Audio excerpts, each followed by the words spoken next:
started. Welcome to Movie the Podcast. That's right, Movie the Podcast. It is Stoptember.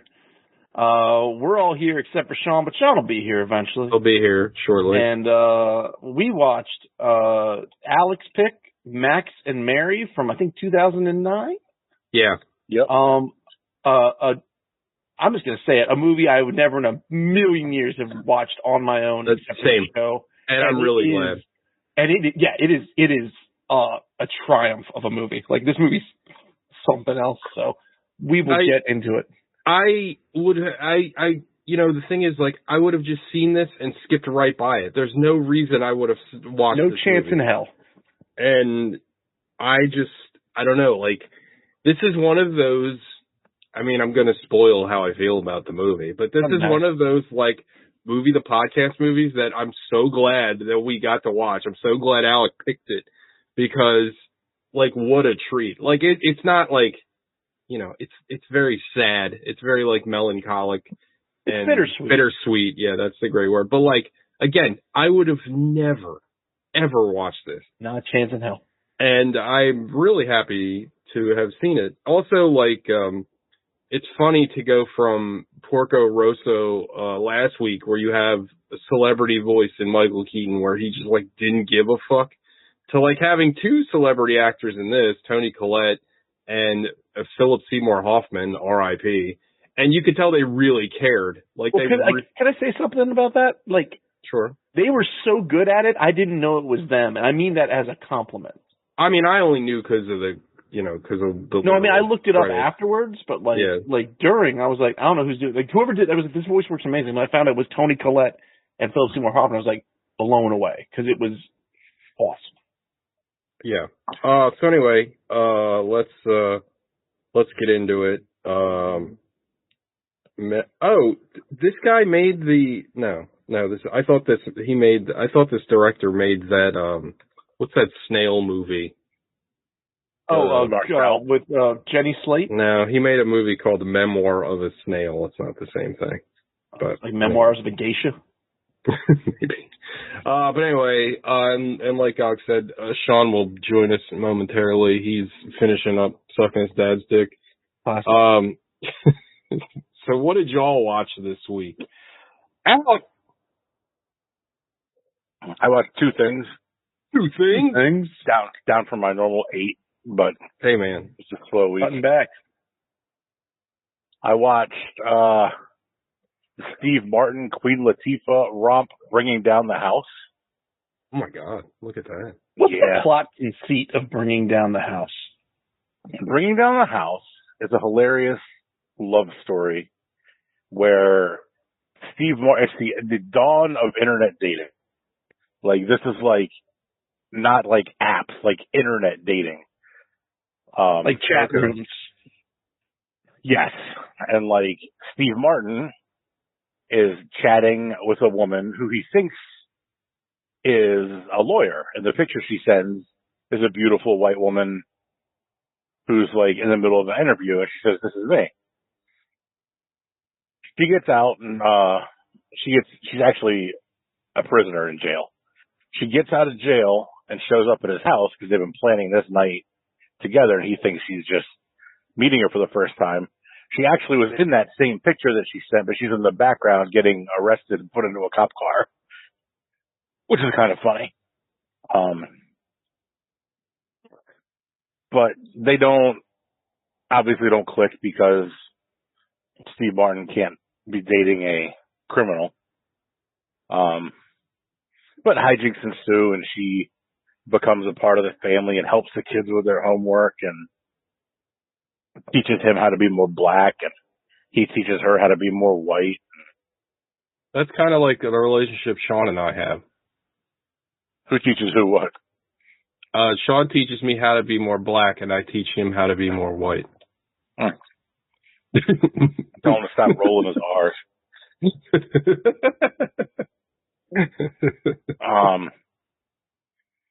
It wasn't that bad. It's like the two of them have really good chemistry, and both bring a ton of charisma to the screen. So like, whereas a movie like this could have been like a 2, There's probably like a 7. Like, it wasn't like the best thing I've ever seen, but it was 100% watchable, and it had moments where I was legitimately laughing out loud. Like, I love Steve Martin. I love Queen Latifah. Who else is it? Eugene Levy is in it as like Steve Martin's partner at the law firm, or like his buddy who works at the law firm, and he falls head over heels for Queen Latifah, and he's like spouting out like rap lyrics and stuff, trying to get her to fall in love with him, and he's really funny in it. But it's a decent movie. I'd recommend giving it a watch if you want to turn your brain off for a little bit and watch something. There's not enough. Lord knows I do. I mean, I guess there are still a lot of movies like that come out, but I have no interest in seeing new movies like that. I just want to see old ones with comforting people from my childhood. I don't need to do stupid turn your brain off movies. I can just watch the old ones. Like you're not wrong though. I feel like there really isn't a lot of movies like I feel like everything is too important now. Like, I don't feel like there's, like, the fucking, like, cheaper, like, throwaway movies like there used to be. I feel like maybe I'm wrong, maybe I'm just not paying attention to them, but I just feel like, at least most things that come out, everything seems to be, like, a big budget thing, and I don't know. It doesn't seem like you have, like, I don't know, I got nostalgic yesterday, because I saw a TikTok for fucking, Superbad. You know, and I love that movie. And I remember, like, getting excited about that movie, and I still love that movie. I think it holds up. But, like, where's our current Superbad? You know, I mean, I don't know. We've talked about this 1,000 times. And no, it's not because everybody's woke or whatever. I just feel like every movie just costs too much money, so they don't want to take risks anymore. I don't know. Maybe I'm wrong. Yeah. No, I agree with you there. Like, but then you see some of the shit that does get made, you're like, come on. You could have made 5 mediocre comedies that people will watch on repeat for years. Instead, you swung for this piece of shit and had weekly bunted out first. Like, yeah, I don't understand it. I really don't. It's just one of those things where it's just like, again, like we've talked about this 1,000 times. But like if it's not some fucking existing IP, they just don't want to make a movie about it. And it's like, it kind of sucks. Like, I don't know. It's depressing. And again, it's not to say that shit, their movies don't get made, but it doesn't seem like to the consistency in which they used to get made. I guess I'll put it that way. No, and again, this is completely vibes based without any real actual research. I feel like most movies used to be like this. Yes. Like, most movies were just, meh. You throw a couple of stars in it, hope for the best. Now there's too much, like, small budget and mini budget. They can't make any mistakes, so they don't take any chances. I don't know. Yeah, exactly. That's exactly what Let me talk about absolute banger that I watched for the first time. Ooh. Absolute Romy and Michelle's high school reunion. Oh, that's like right in that same wheelhouse, though. I would say, like of the same movie we were talking about. I think Romy and Michelle has like a devout fan base. Oh yeah, I'd agree with that. Yeah. Unlike Bringing Down the House, Romy and Michelle's high school reunion fucking slaps. It's a lot of fun. Like, I'd never seen it before. Oh, it's good. But I loved it. Like, it's so funny. And it's so fucking weird at points. Like, there's like legit, like almost, and I was high, so the timing might be off. But it felt like there was like a half-hour scene where you live out Lisa Kudrow's life into the future, and then it just cuts back to the present. It's like, oh yeah, that was all just a dream. You're like that should have been like a 2-minute joke, and they went like a half hour with it. They just kept going. Yeah, which like is awesome and hilarious. That movie fucking slaps though. Agreed. The soundtrack is absolutely phenomenal. And are you talking about Romy and Michelle? Yep. Hell yeah. And I love that Alan Cumming is in it, kind of barely, but then led me down a Cumming hole, and I read that he owns a club in New York, Club Cumming. And every Saturday And I looked it up. I went to the website. They still do it every Saturday from 4 to 8. They have Romy and Michelle's Tea Party, where they just play music from the movie. People dress up like from the movie and shit from like 4 to 8 every Saturday afternoon. People just hang out and watch Romy and Michelle and dance to the songs and shit like that, which is kind of neat. Is that like a big cult? That's where I think it is. Yeah, definitely. Even if it's not a cult movie, it fucking slaps hard. Hell yeah. And I couldn't get over the fact that, like, Romy's accent just sounds like half the people I work with from Dundalk. I guess it was supposed to be like Midwest accent, but the O's, the way she hits the O's on everything. Oh yeah. That's all I watched, Cops. I watched a whole mess of stuff, but I'm just a lot of it's okay. So I'm not gonna get into how many Marvel movies I watched and like all the other. I'm gonna talk about two things. Did you watch Guardians 3 again yet? No, I still need to watch that. I'm waiting to watch that with Vance because he just finished Endgame, so he's seen up until where Guardians 3 will now make sense. So I went and revisited my favorite. I'm sorry. I got it. No, go ahead. So he's seen Endgame and Infinity War now. Did he just look up and glance over you and be like, Dad, but this movie has no stakes? It's literally he was watching Infinity War Saturday morning. How old is Vance? 9? 10. Just 10. Turned 10. I really don't know how a 10-year-old reacts to Infinity War. He got through it because he knew there was more coming. So here's the deal. Vance, like myself, suffers, I think, from anxiety. I don't think he does. And he looks me dead in the eyes and goes, Dad, what happens? I need to know the spoilers so I don't have to worry about it and I can enjoy the movie. And I said, listen, at the end of this, they lose, they snap, a bunch of them go away, but then they're all going to come back, or most of them will come back later. He's like, thank you. And then he can enjoy the movie. So he got over it. He did say that he reminded me that the steak thing was happening. He was like, Dad, I don't see what the stakes are. I was like, see, same thing. So he's been watching all those. We're gonna watch Guardians 3. We've watched and listened to so much. Thank God the Awesome Mixes rule, because that's all we've been listening to lately. He actually requested, I'm going off a tangent, but you guys asked for this. We went to their elementary school back to school picnic and they had a DJ, and he requested from the DJ for them to play Come and Get Your Love from the Awesome Mix 1. Yeah, that's awesome. He loves Very cool. Anyway, so I went down a John Carpenter hole, and I got two things to say. One, I rewatched In the Mouth of Madness yet again. That movie fucking rules. Underrated. John Carpenter. In my opinion. And follow-up, and this is maybe a hot take. Actually, maybe it's not that controversial. I rewatched the original Halloween. That is the best slasher movie.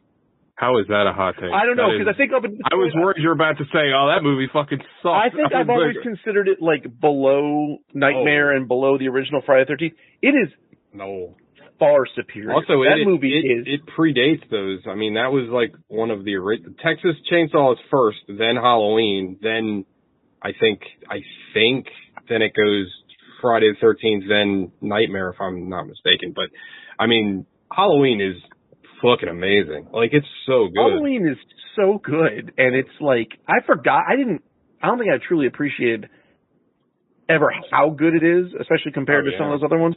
And then it's like if you put it in that, like, you know, Nightmare on Elm Street, Friday the 13th, Texas Chainsaw, Halloween, and I'm going to throw Hellraiser in there because I like Hellraiser. Of those 5, I'm putting Halloween in the 1 slot, Texas Chainsaw in the 2, Hellraiser in the 3. Wow. And then actually Nightmare gets the 5 slot. I think I'll like Friday the 13th better, like the original Nightmare on Elm Street. You like Friday the 13th Part 1 better than Nightmare on Elm Street Part 1? I think so, but I might need to revisit those too. That's insane. No, go back and watch.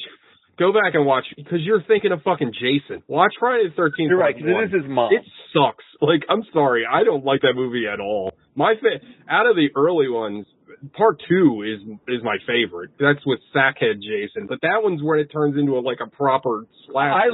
I will always love 3 because it's so over the top and corny. 3's great. Yeah, I mean, I like those movies, but like that, I think it's absurd to say that Nightmare or that Friday the 13th Part 1 is better than Nightmare. That to me is well. There we go. Sacrilege. Regardless, going back to where we started with this, Halloween is so good. Oh my god, and it's so well made. Oh my god, and it starts off as it's just from coast to coast like butter and toast. The thing's just fucking kicking it, and they managed to just hire the cutest 70s actresses with the nicest cans. It was a great movie. And then just as a tangent, I guess I signed up and keep forgetting to cancel Paramount Plus on Prime. So I've got access to all of the Comedy Central stuff. I rewatched Review. Oh my god, Review is so good. Yeah. I don't know, like, the show Review as a premise. I feel like you and I watched like the majority of that first season together in your basement. But like I'm deep into the second season again, and like what I forgot about Review was as a premise, the show is hilarious. And for those of you who have not seen Review is Andrew Daly reviewing. He's a reviewer and he reviews life experiences like stealing or getting a divorce or eating 15 pancakes, being at an orgy. Yeah, and isn't one of them rehab? So one of them is becoming addicted, heroin. And then he gets addicted to cocaine on purpose, and then has to go to rehab. It's the best. But what's like the show on its face is brilliant. Like it's hilarious concept, right? But I don't know. I think what makes it even funnier is that it is established lore. Like, it is consistent. Like, his car that gets destroyed in one episode is still destroyed through the rest of the season. Like, the one thing was like, hey, what's it like to get a divorce? And he divorces his wife and, like, from his loving relation. And then the repercussions of that is continuing from the first season into the second season.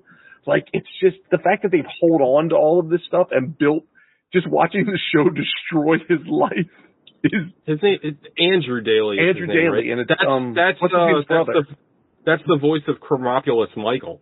Also true, but his brother is the guy from Kroll Show, John Daly. John Daly, yeah. From not from that Rich John Dick. Daly, right? Yeah. Yeah, he's Peter Paparazzo from Ghost Bouncers. Yeah. Review is like criminally underrated. That is one of the best Comedy Central shows ever.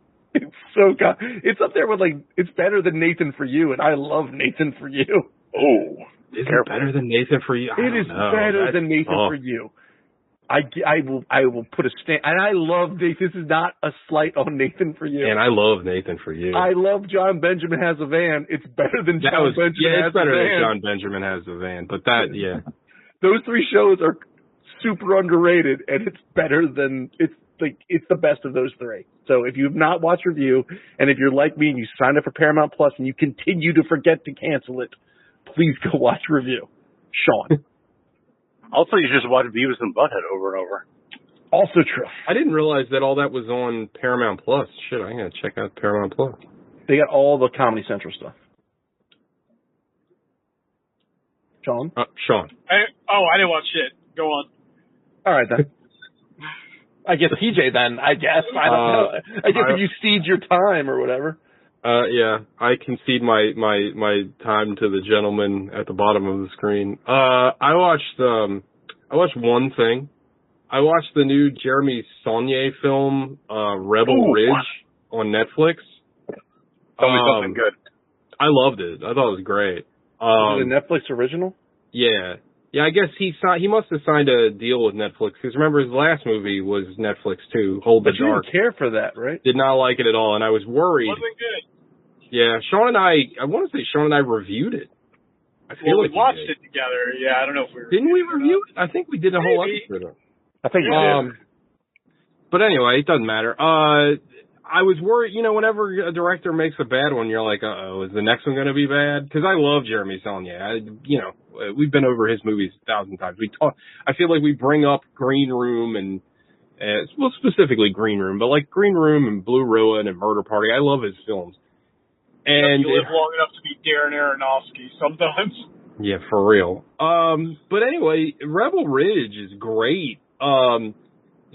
It's funny because the lead actor I was not familiar with, and I looked up his filmography, and he's in Old. Remember Old?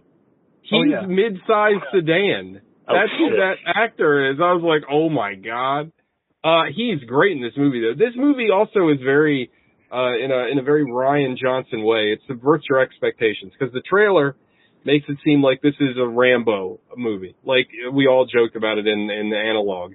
But it looked like Rambo. Like he's like an ex-military special forces guy. He's going into this small town. The cops are harassing him, and then he's got to fuck up the cops. But in reality, this movie, I mean, he does do that. But like, this is a more grounded, realistic. I mean, it's not. It's semi-realistic. Where like he can't just go murder like a precinct full of cops. He has to kind of outsmart them. And while there is like action and like some cool set pieces and a little bit of violence, it's not really about that. It's about like kind of this like kind of cat and mouse game between him and the cops. I thought it was really, really good. I really liked all the performances. So it is kind of like First Blood then. It is, but like First Blood where he's not just slaughtering everybody. Or well, didn't we watch it and we're like, oh, yeah. Well, there's no like, it's... Yeah, he doesn't actually kill anybody in First Blood. Yeah, I always feel like he does, but yeah. He fucks people up. One person. Yeah. Doesn't somebody in First Blood like get accidentally killed by like themselves and they blame it on him? And the one guy gets the spike logged to the dick, but mainly he doesn't really kill anybody or hurt anybody.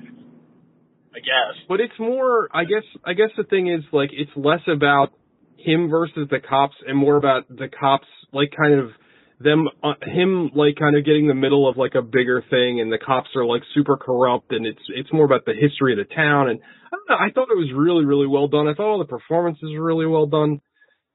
Jeremy Saulnier, like usual, like has a very good eye. Like it's shot very, very well. My only complaint is it's a little long. I feel like much like Sex with Alec, I felt its length about halfway through. But like, it's still really good. I really enjoyed it. I think it's a really strong movie. I made the joke to Sean that Don Johnson only plays white supremacists now because like he was in Django, he was a Klans member. He's in Watchmen, he's a Klans member. And this, he's a white supremacist cop. It's like his whole like career. He's a cop. Well, yeah, I mean, that's yes. Yeah. But like his whole thing. I'm sorry, you ready to hit the "we're so back" button for Jeremy Saulnier? Oh, 100%. Now I'm like, I can't wait till he makes something else. I thought it was great. I thought it was really, really good, and it came out of nowhere. Like when I saw the trailer for this, I feel like we shared the trailer for this like a long time ago. I had no idea that Jeremy Saulnier was involved, and it wasn't until like, I don't know, one of the film groups that I'm in on Facebook was like, oh, the new Jeremy Saulnier movie's coming out. I'm like, what? And, yeah, he's back, man. It was excellent. I think everybody here would like it. I thought it was really, really good. Can't recommend it enough.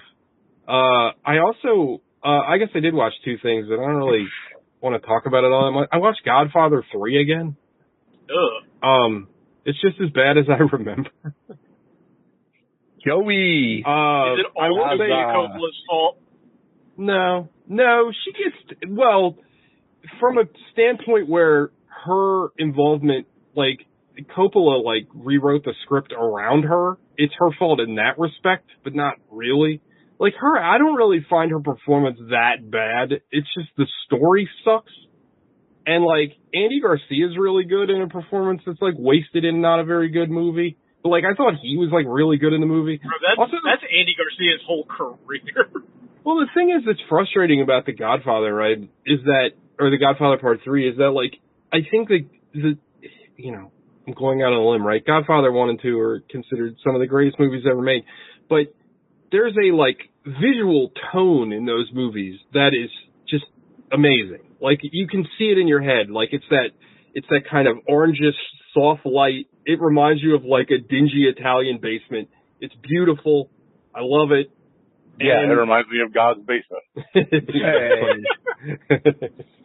But That's a Godfather. The thing is, Godfather 3 doesn't look like that, like at all. It looks like a totally different movie. It doesn't feel like cohesive to anything that came before it.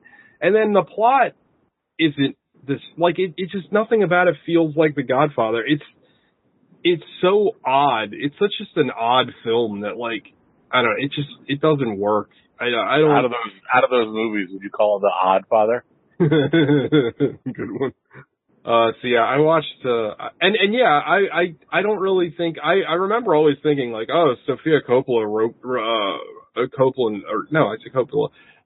she ruined the movie, but she really didn't. Like, she's fine. I mean, again, like, I have more of a problem with her character and the movie in general, because it's a very ham-fisted way to, like, for Coppola to put himself in the movie. You know, it feels like that's what that movie is kind of about. Yeah, she didn't go on to ruin the movie until she started directing. Yeah, just to be clear, I don't care for her as a director at all, but I don't think I think she got a lot of, like, undue hate for her as an actress. Like, I think, like, the movie is bad. I don't necessarily think it's bad because of her. But anyway, that's all. So let's get in. Oh, sorry, Sean, go ahead. You were saying something? I thought you said something. I guess not. All right, so what happened in Max and Mary, guys? Max and Mary. So in Max and Mary, you're introduced to Mary Dinkle. Oh, pause real quick. Yeah. Sorry. I just want you to know that you are very important on this show, because without you, trying to do these synopsises is next to impossible. I struggled to try to get through the previous film that we watched. We all saw TJ struggling. But yeah, so you have a fucking ability that is hard to duplicate, never replicated.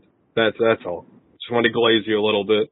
Thank you. Appreciate that. I think Huggo does a pretty good job, though. You know, why didn't I just pull up the Huggo the synopsis? So anyway, you're introduced to, I can't think of her last name.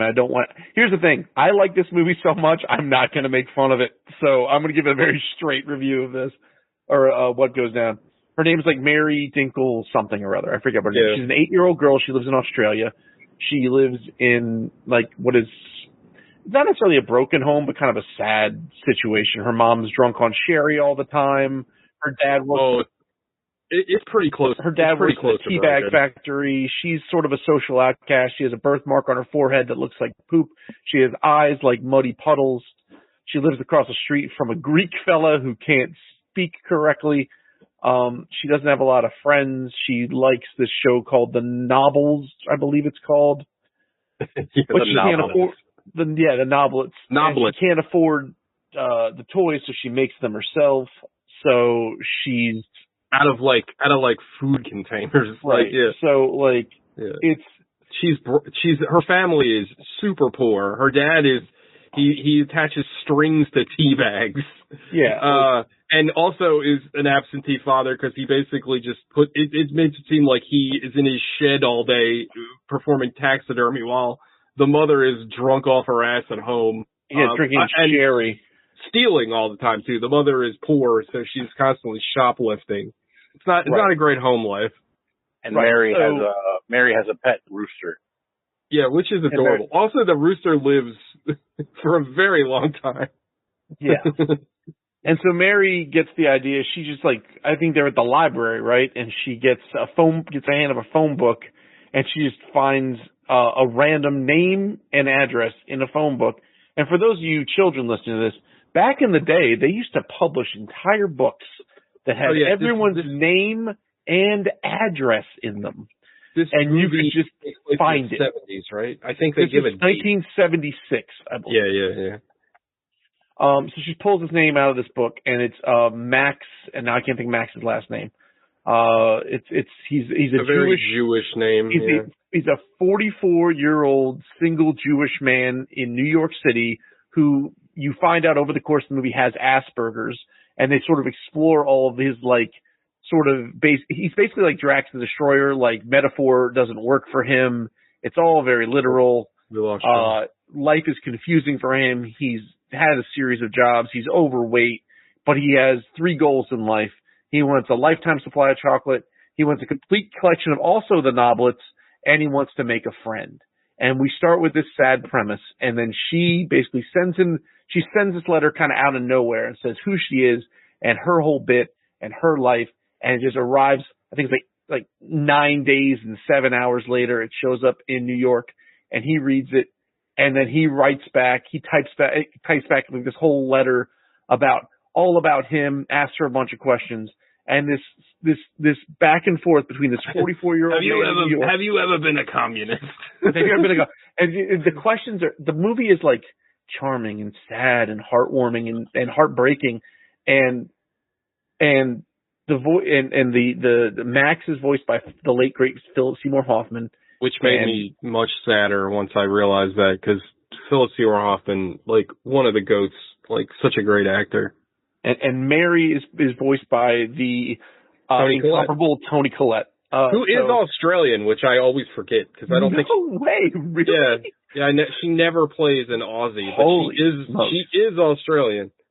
I had no idea. Also, apparently, just looking at the wiki, I did not know that another Australian that you may know, but Toni Collette's eventual husband in the movie, that's Eric Bana.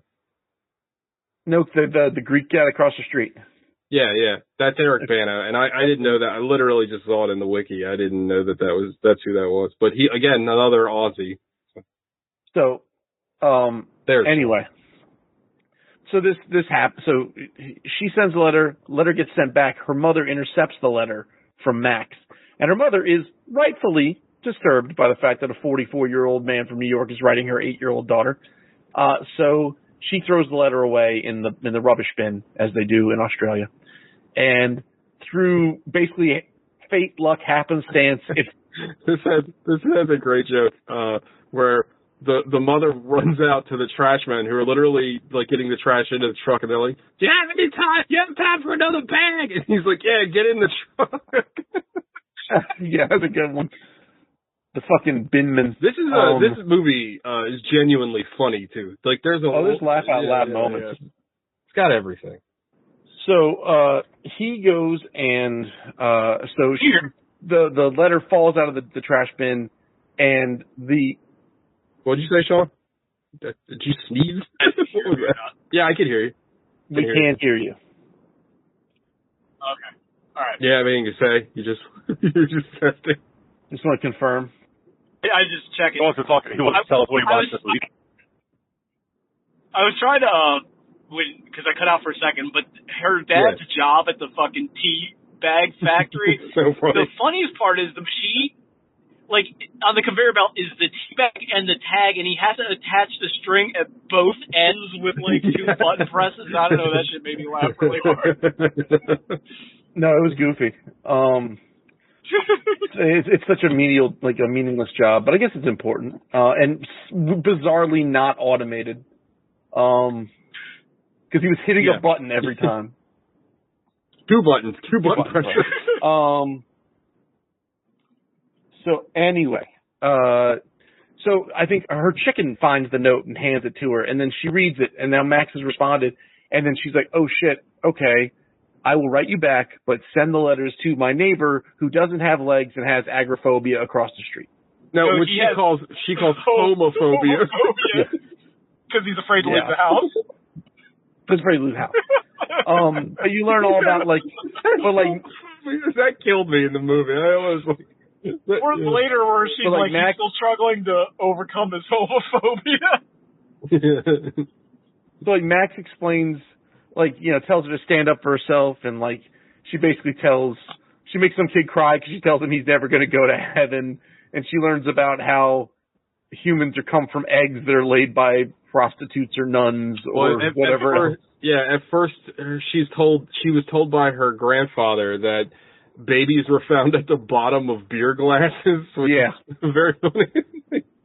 Very alcoholic way to look at life. So they trade this international pen pal thing happens. They trade chocolate and stories.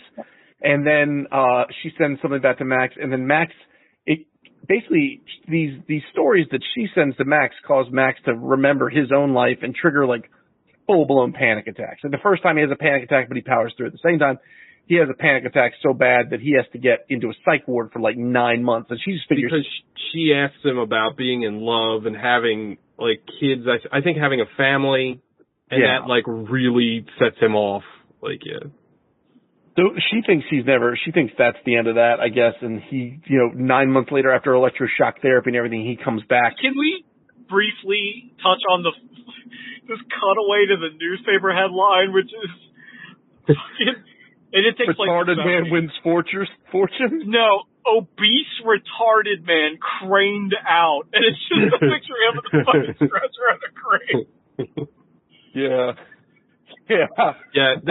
They make note of it several times that Max is extremely overweight, and he eats what he calls chocolate hot dogs, which is just a chocolate bar in a hot dog bun. Have you ever had a chocolate hot dog? I invented it. Yeah. The movie is so charming about like this. I fucking love this movie. He's like six. I think he's 300 and he's 44 years old, 340 pounds, and as tall as a 6-foot tree. What is his like Weight Watchers group called? It's like Overeaters Anonymous. Yeah. And there's a woman who kisses him all the time without his permission, and it makes him uncomfortable.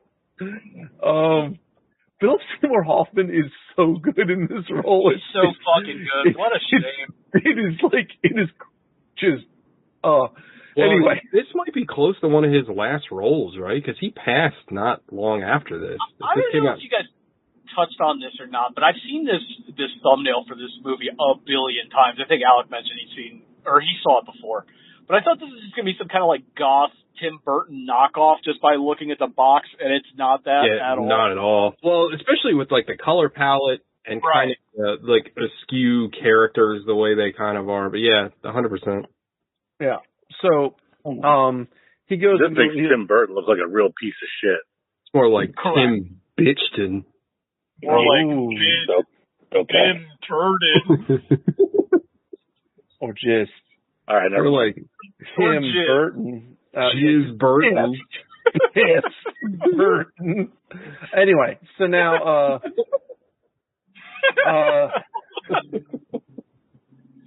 so Max has a full-blown panic attack, but he gets back, he writes to her, and they keep writing back and forth, and like time progresses and things advance, and she tells him about the kid across the street, and he tells her all about his life and how he's been how he got diagnosed with Asperger's and what that's like for him, and how he's looking at it like a positive thing, like Aspies for freedom and this, that, and the other. And then she's like, I want to devote my life into helping people with Asperger's. And then she basically time passes. She grows up. She turns a corner. She goes to actually strike that. Her father finally retires from the tea bag attaching school building, whatever it is. And then he decides to take up metal detecting at the beach. And then I guess a tsunami or a tidal wave annihilates him and he dies, which is sad. And then he gets... all they have is his metal detector. They bury his metal detector. Yeah, so he leaves his money to Mary. Mary goes to university, and Papadopoulos, the stuttering Greek neighbor across the street's there as well. Eric Bana's character. Well, they also make a point when they get married to say that he made her wedding dress, so they kind of softball it in for you in case you didn't know. Yeah, she's there to study neurology, and he's there to study theater. Meanwhile, her mom, so she goes to university, learns all this stuff. Her mom, who is saddened by the loss of her husband, is in his embalming shed, and instead of drinking cooking sherry, manages to drink embalming fluid. Yeah. Now she's also dead, right? So, as Mary's studying for her doctorate in psychology, right? She's married Max. She's, She married she married the neighbor. She's grown up. Things are kind of going good for Mary at this point. She's going to get her doctorate. She's about to be published. It's about to be published with a study of Asperger's, which is really a study of Max. And she thinks this is going to be a good thing because she's trying to help Max. And she sends him a copy of the book and says, look what I've done for you. And then Max, who is,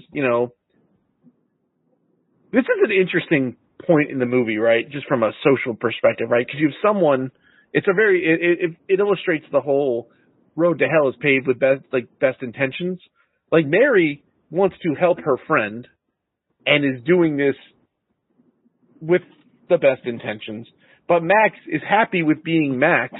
He may not like every bit of it, but he's accepted who he is and sees the fact that she's trying to cure that as an insult. So then he basically breaks off the relationship. He can't even express how angry he is. He just sends her the letter M from his typewriter because he can't. He rips out of stand. God, did you touch on him winning the lottery? Oh yeah. That has happened. That's already right. That's right. I'm sorry. Right. I'm sorry. So she was saving up money to go visit him, and then I apologize. I skipped that part. Max plays the same numbers in the New York City lottery every week, and he finally hits them. And so presumably he makes hundreds of thousands, if not millions of dollars. And he uses that money to do three things. He buys a lifetime supply of chocolate, which he keeps in a storage unit. He buys all of the noblets. Wheelbarrows back and forth. Yeah. He buys all of the noblets. I don't know if you touched on this, but the noblets are dicks. They are like dick action figures. Yeah. Wow. I did not. That did not. You didn't notice. I forgot to mention it, but you did not notice that the fact that they have a fucking bell end on top of its head. And they're called the noblets. No, I went over my head completely. For real. Oh shit. So he bought all the noblets, and he didn't know what to do with the rest of the money. So the neighbor that lives across the hall from him, this blind woman that sort of takes care of him and feeds him, he gave all the rest of the money to Ivy, and then Ivy blew it on a whole bunch of nonsense and then died and then gave it to a cat hospital, but then the guy ran off with that. God, I feel like it's important to note that she died in a jetpack mishap. Yeah. She died hilariously. Also, there's a running gag in the movie where Max keeps getting and killing goldfish, and he has Henrys that it's like Snowball 1, 2, it's like from The Simpsons. Like it's just he keeps getting new Henrys, and they keep dying. He captures flies for them, and he puts them in bottles. He collects all of his toenails from every year. Like he's a creature of very extreme habit. The letter he writes to Mary finally, where it's like, not much has happened to me besides my manslaughter trial and winning the lottery. That's right. His air conditioner falls out of his. He kills a mime with an air conditioner that falls out of his window, or it falls out of his wall, and then smashes this mime to death. Right. He gets acquitted because he's not mentally sound to have committed manslaughter, and so he's got the newspapers on his wall. He's got three of them. It's local man acquitted of manslaughter, retarded man wins lottery, and then woman donates fortune to cat hospital, but then the cat hospital people just buy fake boobs and run off without it. But Max is content. Max has done 2 out of his 3 goals. He got a lifetime supply of chocolate. He bought all the noblets. And the friend thing's the last thing. That's Mary. And Mary's happy to hear about this. I hate to keep interrupting, but I love somebody who touches this movie. I was texting TJ. It's so darkly hilarious that he has an imaginary friend that's like too bored with him to do anything but read and then leave. Yeah. And his name was Dr. Ravioli. Yeah, Mr. Ravioli, Dr. Ravioli. Yeah, he's reading self-help books and then he splits. Yeah. So anyway, so Mary writes this book. She sends it to Max. Max gets upset. He sends the letter. He doesn't even send anything else back besides the one little hammer for the thing. And then that sends Mary off into a spiral. She's depressed. She's sad. Her husband leaves her to go have an affair with his pen pal, a goat herder in New Zealand. Mary starts drinking sherry, and then she goes in this incredibly dark place where she's about to kill herself. And like literally, literally, she's like hanging. And while she has this big musical number killing herself, they show that she's pregnant at the same time because the movie couldn't be more fucking sad. Right. But the whole time where they show her getting more and more depressed and sadder. She's going out every day checking for a letter. Yeah. That's never there. And then a letter does show up, and it's her husband telling her that he's leaving her for a sheep herder in New Zealand. Yeah. And then this is where the movie takes sort of a heroic turn and sort of a but then it ends bittersweet. But her neighbor gets over his homophobia and wheelchairs himself across the street, basically breaks into the situation where she's about to end her life to give her a package that Max has sent with all the noblets. And so Max comes to the realization that, you know what, Mary's the closest thing he's ever. Mary was his friend, and she was trying to do the right thing. No one's perfect. He's not perfect, and he should make amends. And so he does. It saves Mary's life, and she travels to New York with her baby to finally meet Max. And she shows up at his apartment, and she walks in, and now it's been like 20 years. So at this point, Max is in his mid to late 60s, right? And so Max has just died that morning, and he's sitting there on his couch, like staring up at the ceiling. And Mary shows up with her baby, and it's sad. And then she follows his eyes up, and it's got all of her letters that he has ironed and laminated.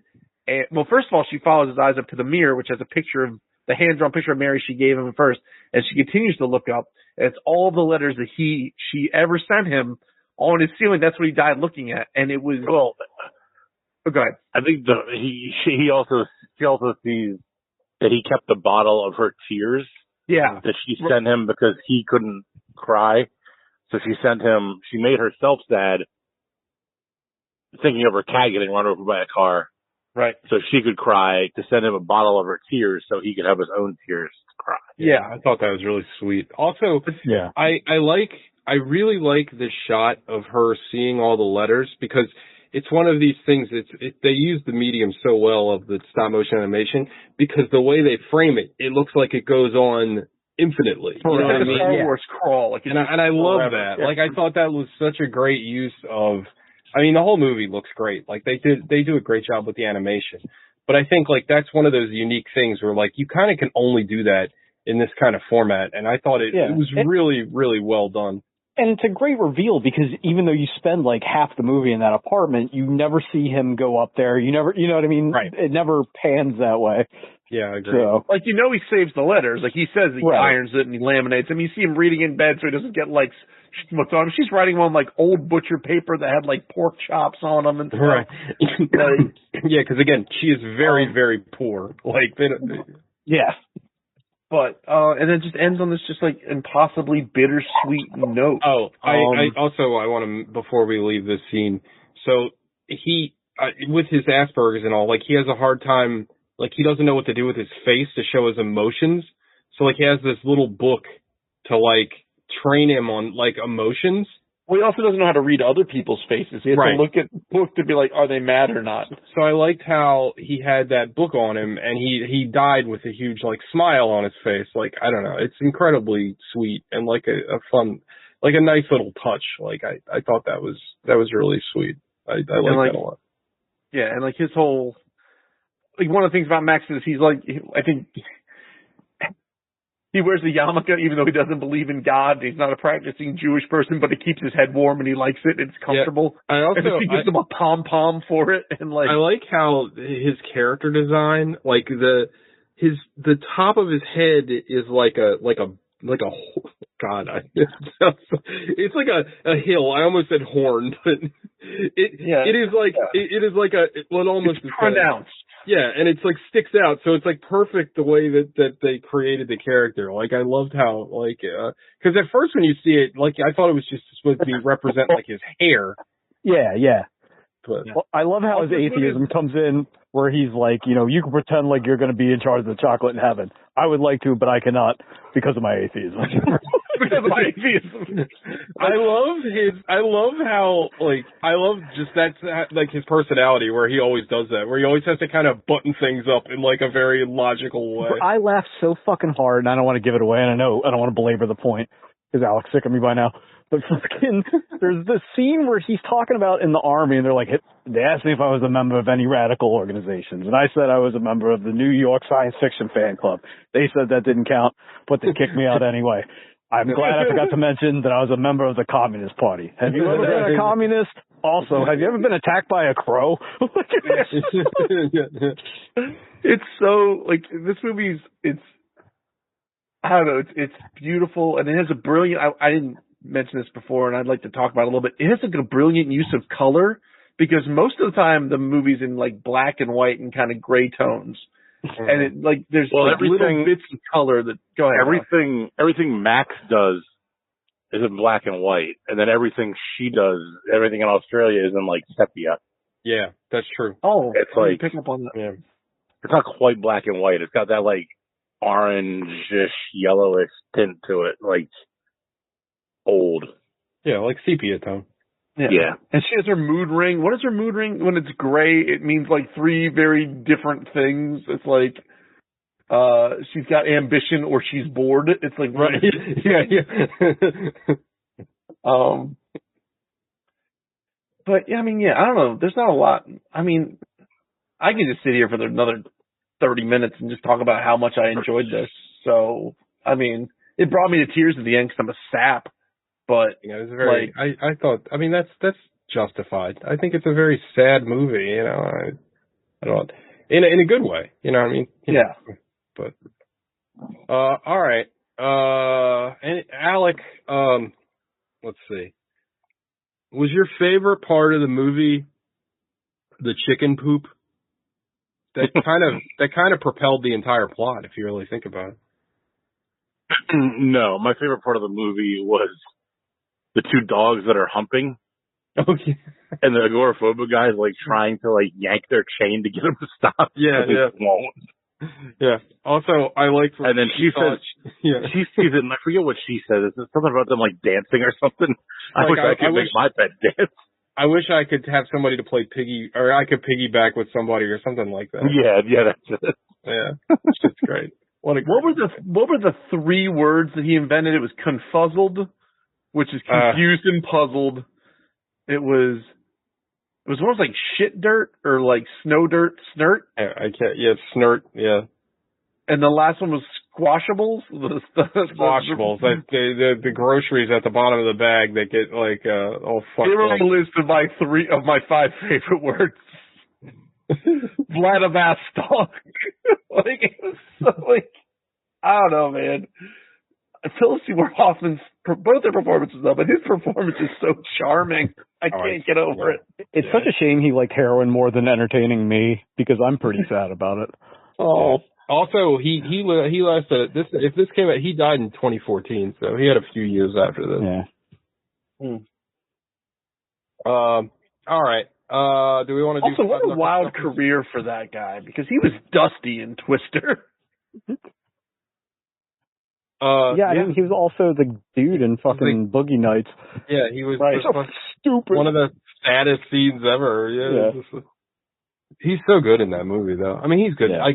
Name a bad Philip Seymour Hoffman performance. You got a girlfriend? What's that movie with Ben Stiller? Which one? God damn. There's a Long Came Polly? Oh, yeah, that movie sucks. Yeah, I don't remember that. Yeah, Philip Seymour Hoffman has one of my all-time favorite lines in any movie, and it's how Mr. Ripley looks at Matt Damon and he goes, "Don't you want to fuck every woman you meet just once?" Yeah, that movie rocks. I love him in Happiness, where he plays like the weird, like obsessive neighbor to what's her name, Laura from Boyle. I love that movie. That's a movie. I mean, I understand that. We should watch that movie. Yeah, we did Todd Solange month. Oh my god. There's a legit pedophile in that movie, and he's not necessarily put in the worst light. It's a very strange film. All right, 5 knuckle shuffle time. Alec, the man of the hour, too sweet to be sour, twice as nice, so you don't need it once. That didn't work. This is gonna get a 10 from me. Dog, 100%. I don't particularly care for stop motion as like a medium. But if I am gonna, this is gonna be a tough month. If I am gonna, But this is impressive though. It's like him liking a Western. Like if it got past that. If I am gonna see stop motion, I want it to be something like this, not some silly kids movie. Like something with some teeth to it. We can all agree to that. That really gets you good. This movie fucking slaps. Like everybody's so good in it. The animation is tremendous. I absolutely love the music in it. Like the little I don't even know how you describe it. The fluttery, uplifting music every time something good goes good for her. It starts to go good.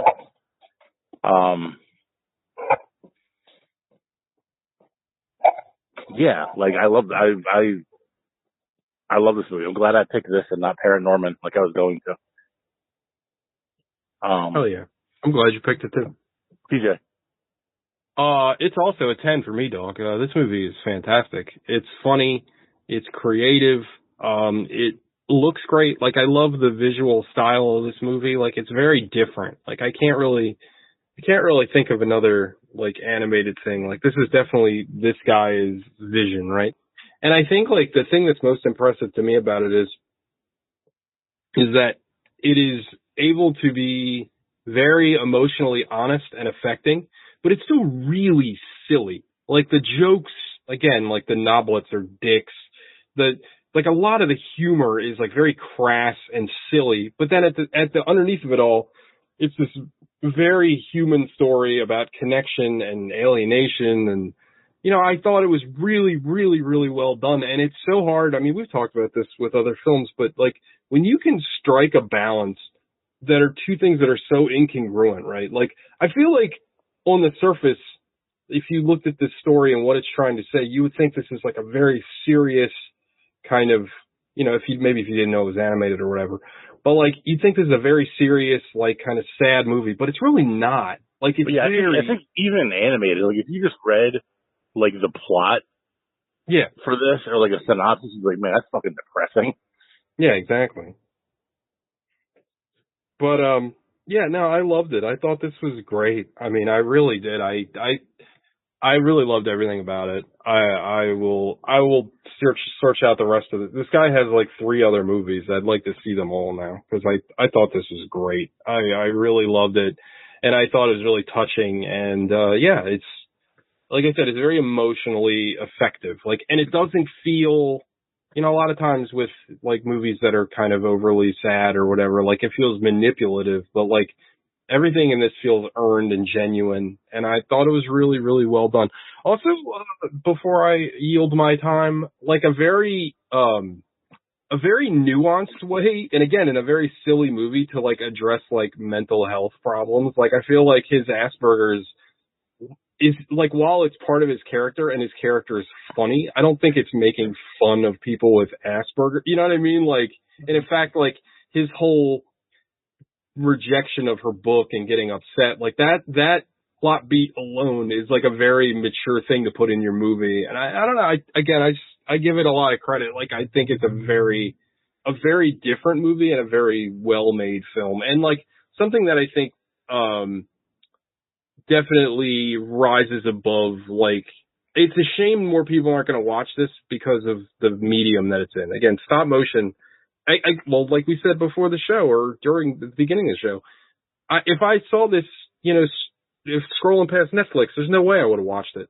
I would have never given it the time of day. And it's a shame, cause it's great. It's really, really good. So yeah, it's a 10 for me, dog. It's phenomenal. Sean. Yeah, it's a 10 for me. I think this is one of the best movies we've actually watched, full stop. Yeah, I agree. It's, everybody, I'm sure, sick of me saying just animate everything at this point. But there's so much you can do with the medium. And it's weird, right? Because this movie's set up like a stage play. It's just people narrating letters back and forth almost entirely. I'm glad you brought that up because the narration, goes out through the whole movie. And I was worried because it's almost like a fairy tale narrator, right? He narrates through the whole thing, and I was like, oh, is this going to be you know what I mean? how's this going to play out? But it works. But there's almost no actual dialogue. It's all just the reading of letters, which if it was just people sitting in a room somewhere would be boring as shit. But when you add like how quirky the animation is and just some of the, like I know I said the communist line, but just all the shit he says is so, you know, they flick their cigarette butts in the water and that becomes bad because then the fish get hooked on nicotine. Of course, I'm kidding. You cannot keep a cigarette lit underwater. You know, shit like that. Like every joke is perfect. It goes on just as long as it needs to. It's all within character. You know what I mean? Right. Like it's perfect. Like the fucking bird taxidermy where they're like they've got the X's on the eyes. Like it's all in cartoon language, but it's still like a very sweet and maudlin movie, and it's sad without being like twee. You know what I mean? Yeah. And like I'm sure I think somebody mentioned it just about the setup. Like any other movie about a 40-year-old having a pen pal relationship with a child is like, this is weird. I don't like it, but like you get it. It works. You know what I mean? I don't know. This movie works, but and there's nothing at all creepy about their relationship, like at all. Like, you know what I mean? Like there's never any. It's very wholesome. And like, this is gonna be a strange point of comparison, but it's like Mulholland Drive. It's a movie that should not work at all, but works perfectly. And I don't think anything else could. And you know, you couldn't tell the story any other way way than how it is. So. Yeah, that's it for me. This is, like I said, this is one of the best movies. Good job, Alec. This is like one of the best movies we've watched in 6 or 7 years. Wow. Gobbles. It's a perfect score. It's 10. It's 10s across the board. It's just like Ninja 2, Shadow of a Tear. Like, I'm going to echo everything everybody else said, but never in a million years would I have watched this on my own. There's no, like, it could have been the last thing available at the end of the internet to watch, and I probably would have gone and jerked off instead. Like, there was not a chance now.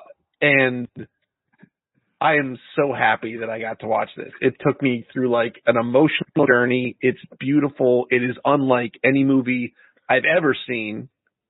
The fact that it's done with stop motion, I think, honestly, emphasize it's such an interesting, like if you saw Philip Seymour Hoffman sitting there acting this out, and you saw, I guess, a child acting it on the other side, it would, there's something about that, like, that, what's the word I'm looking for here? That contrast of, like, what we're talking about and, like, sort of how heavy and how dark and how mature the subject matter is up against this sort of childlike, wondrous presentation that just makes it just nuts.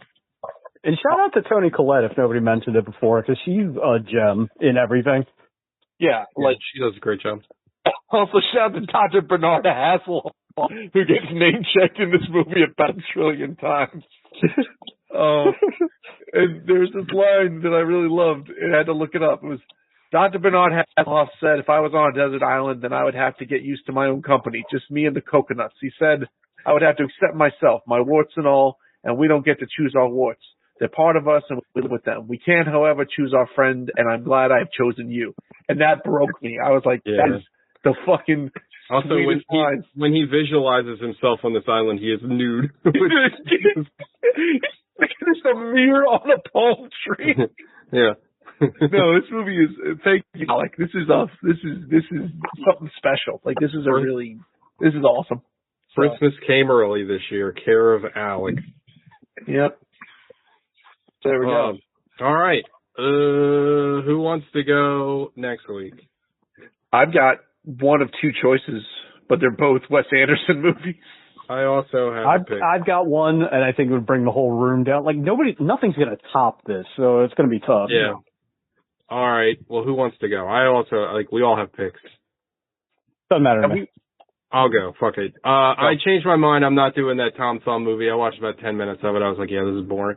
We're going Coraline. Fuck it. Oh, Hell yeah. I've never seen that. Making up a song about Coraline. Yeah, Coraline. We're watching Coraline. I wanted to watch it. Never seen it? I've never seen it. Oh, wow. You're in for a treat. That's shocking. I don't think it's going to live up to this, like Sean just said, but I do think I have seen it and I really like it, so I think it'll it's not going to live up to this, but I think it's a strong film. You're not going to hate it. If you hate it, I'm going to be shocked. Right. No, I think everybody will Gog's the only one that hasn't seen it, but I think you'll like it. Yeah, I think you'll like it. And I think there's a lot to talk about. I think it's an interesting movie. So It also All might right. be Neil Gaiman's best work. Hey, eat shit, Sandman. I mean, this is the guy that wrote Sandman. I don't know. That's a crazy thing. I don't know if you've seen Sandman, but Scene. Oh, the show. Yeah. I watched the whole thing. Are you kidding? All right. That's a show. We'll also, see you on next. Oh, R.I.P. Rest in peace James for Earl real Jones. one. Yeah. Very sad. That dude was awesome. Also, I kind of thought he was already dead. I got to be honest. I didn't. Was know. he like? Would you say he's the most iconic American actor voice of all time? besides Gilbert Gottfried. Yeah.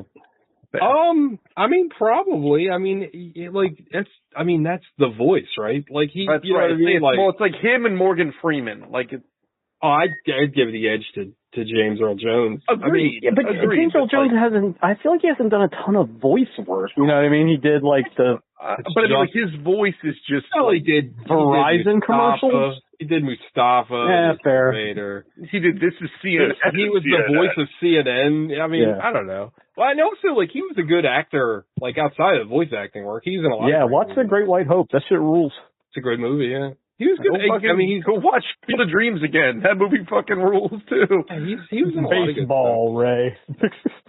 Baseball. Anyway, that's the show. And fucking Conan. God, how did you not mention Conan? Good point. Yeah, dude, him is the bad guy. Tulsa Doom or whatever? Tulsa Doom is like, I love that. what a G role he plays in that. Like, he's an absolute fucking snake face turned into a monster. Oh, I love it. Yeah, Conan fucking rocks. So, Oh. all right, everybody. Bye-bye. Bye. Bye-bye. Glad I built. See you guys.